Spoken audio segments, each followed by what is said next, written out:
knows that these things are often twisted through the telling. But his life, the lives of his siblings and neighbors, bear witness to some truth. The occupation is cruel. Its heirs crueler still. The sun flashes against the silver metal of his blaster. He lifts it, aims, fires. Twice. كديز أمونة فندلة ميزال جالكسي عملتش سيستم 1. On a small moon orbiting a large planet, in a small farmhouse in a small village, there was a box. And in this box was a feather. The box was old, its wood worn of any trace of design or paint. It smelled of saffron and cinnamon, sharp and sweet. Along with the feather there sat an old signet ring, a red bloom preserved in resin, and a strip of green velvet cloth frayed around the edges. I crept into my parents' room often when I was small, always to peek into the box. And its mystique only increased in my eyes when my mother began to hide it from me. The feather fascinated me. A 5-year-old had no use for a ring or a flower or fabric. But the feather of a magical extinct bird? Like all things from the old order, it called to me. The feather was black, made up of 100 dark jewel shades. When I held it up to the light, it rippled with blues and greens and reds, like magic reacting to some unseen hand, roiling to the surface. It had belonged to a tezelit bird, my mother said. Birds once thought to be messengers of Dihya.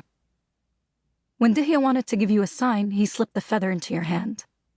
When he wanted to command you to a calling, to take action, he sent the bird itself. It was a holy and high calling, and not to be taken lightly.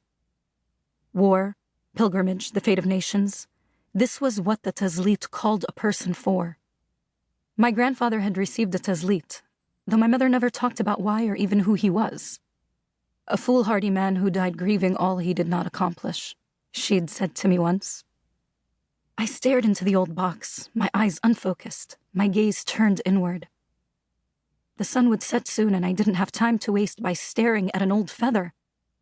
But it called to me as it had when I was a little girl, and my thumb swept over its curve back and forth without thinking. There were no tazlit left on Cadiz or our mother planet Andala. Like many things from my mother's childhood, they had left or been spent or were extinguished. All we had were relics, traces of what once was and would likely never be again. I jumped when my mother cleared her throat in the doorway. Amani, was all she said, one eyebrow raised. It was too late to hide the box, and I could not keep down the surge of guilt for having snooped in my parents' room just to bring it out again. But my mother said nothing, only smiled and came forward, hand outstretched. Did your father give you the feather? I asked at last and handed the box over. Her eyes widened a little. For a moment I thought she wouldn't answer. No, she said softly, closing the box's lid. I found it a little while after the bird had gone, in a moment of weakness in some shrubbery. I rarely saw my mother look as she did now, soft and wistful, as if remembering a kinder time. She'd survived 2 wars, the Civil War and then the Vathek invasion and following occupation. She was hard, with a spine of steel, unbendable, unbindable, and unbreakable. What was your moment of weakness? I asked. I wouldn't get a response. I never did. But my mother surprised me and smiled. I was running from love, she said. Your father, to be specific. I saw in my own heart my father's capacity to lose himself in another person, and it frightened me. My mouth dropped to her amusement. I knew my parents loved each other. It was obvious to anyone who watched them, despite their differences. But I'd never heard my mother say as much, and to hear her admit it of her own free will? What are you doing here, at any rate? You're meant to be getting ready for tonight. I didn't know how to explain it, so I just shook my head and shrugged. I don't know. I love it. I suppose I wanted to see it again. She came forward and tilted my chin up.